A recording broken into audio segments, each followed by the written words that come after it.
In this video, we are going to cover the fifth and final step to starting affiliate marketing with no money or experience and working our way to $100 per day. Now, this is the fifth video in a 5-part series, so make sure you watch these other videos as well if you are brand new to affiliate marketing and don't quite know where to begin. Hi, my name is Alston Godbolt with alstongodbolt.com. I create content to actually help you make money online and not just to put money into my own pockets. And if you want to be added to this globe, simply reply or comment down below with your city, state, province, country, and I'll get you pinned. All right, so what we're gonna do today is we're just gonna cover the fifth and final step to starting affiliate marketing without any money and any experience. Now, throughout this series, this is a playlist that I've created. Throughout this series, I've actually used this camera that I'm speaking to you with as an example, and we're going to continue on with that. Creating content is vitally important because it helps you build trust and credibility with your target audience. When you are creating content, you want to make sure that you're thinking about both the pros and the cons so that people will trust what you're saying. All too often on the internet, people only talk about the pros of a product or service, and they never talk about the downside.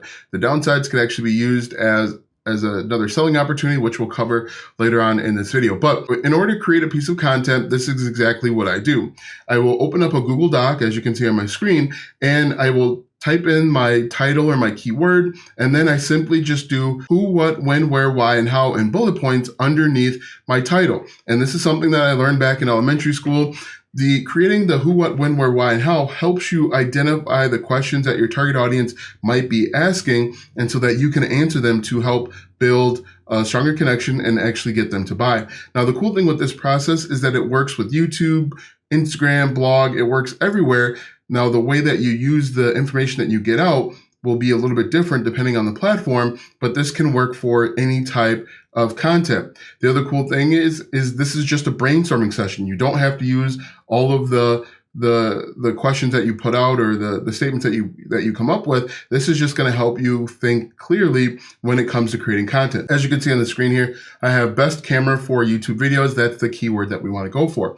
Now, what we're going to do is we're simply just going to type in a couple questions or comments with regard to our keyword that our target audience might be asking. Now, again, when you're creating content, it's really important to create content based on what people want to know and not what you want to tell them. That's a very important distinction that new content creators get wrong. They try and create content that they want people to know, they're getting on their soapbox, and people don't care about you in the very beginning. They care about the problems that you can solve for them. Now, eventually, once you get big enough, people will start caring about you, and that's when you can kind of shift your content. But if we take a look here, best camera for YouTube videos, what we can do is we can just think, okay, who are the type of people that are going to be interested? We can think about maybe, are these going to be beginners, or are these going to be people that have been doing YouTube for a little bit of time? Are these people that may have some disposable income, or are these people that are trying to bootstrap this? So we could say like, who needs a camera? This could be people that are stuck between 0 and 5,000 subscribers, or people that have 100,000 subscribers plus. Who needs a camera? And again, there are no bad questions or comments when you're coming up with brainstorming.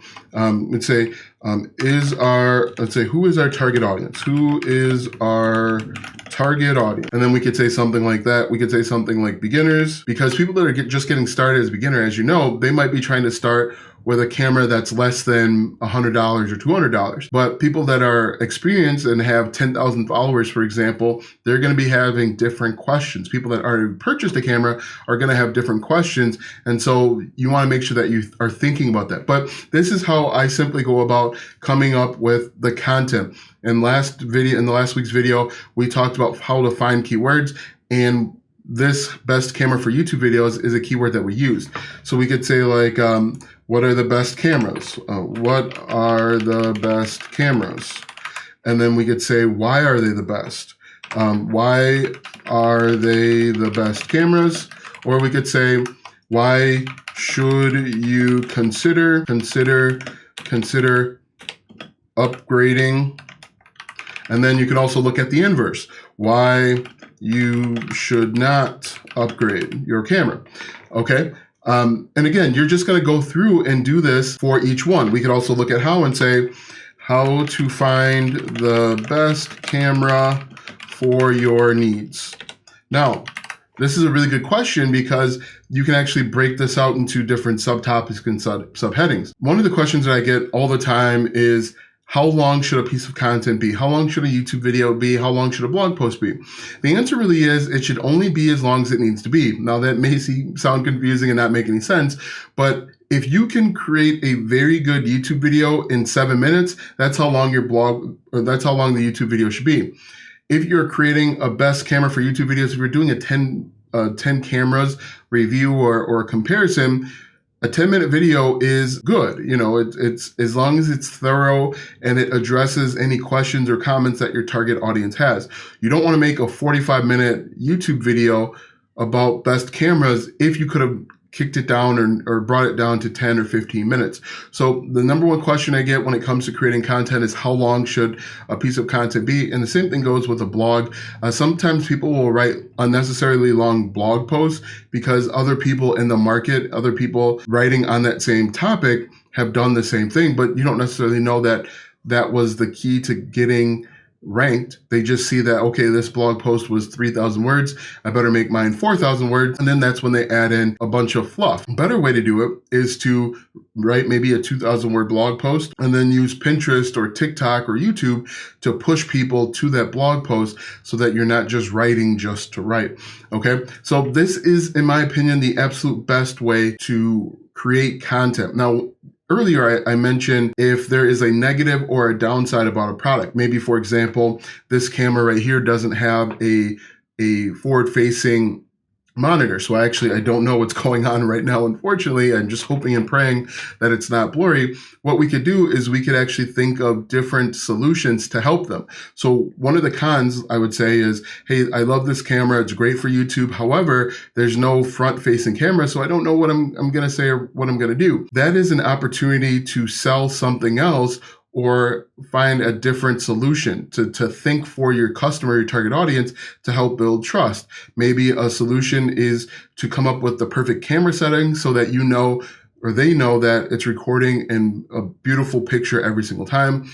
Maybe recommend different apps. For example, there's a monitor app that I can use to look at myself when it works. But if you can take the negatives and turn them into a positive by maybe giving away something for free, that's going to build trust, and that's actually going to help you make more money in the long run.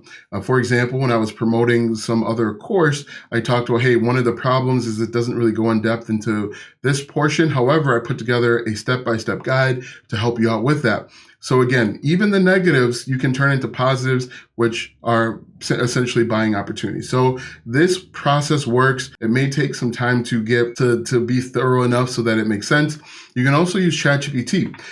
For example, we could come over to ChatGPT like this, and we could simply ask ChatGPT to come up with questions that your target audience may ask when they are searching for the best cameras for YouTube. All right, so as you can see here, I just said, create a list of the best questions a customer may ask when searching for the best cameras for YouTube videos. What are the key features and specifications? Does the camera have built-in image stabilization? How does the camera perform in low light? Now, these all can help you come up with a better, stronger video to essentially help you make more money. Now, again, this is the 5th and final process in this 5-step series. I encourage you to watch the entire playlist. Now, it's probably about an hour total, but I created separate videos to really make this palatable and easy. Now, I do go more in depth in my House of Affiliates membership program, where we not only talk about these steps, step by step, I hold your hand and help you pick a product that is going to be profitable and make sense for you. I actually put together a workbook that will actually bring you through this process step by step. Now, if you are interested in learning more and getting started with the House of Affiliates, simply click the first link in the description or go to alstongodbolt.com. You'll get free affiliate marketing planners, and then on the next page, you'll be able to join House of Affiliates. It's a low, affordable price. It should really be priced much more than that, but this is the best way to get up and running with affiliate marketing in 2023 going forward so that you can actually start making $100 per day. Watch this video next because YouTube says it will help you grow your online business.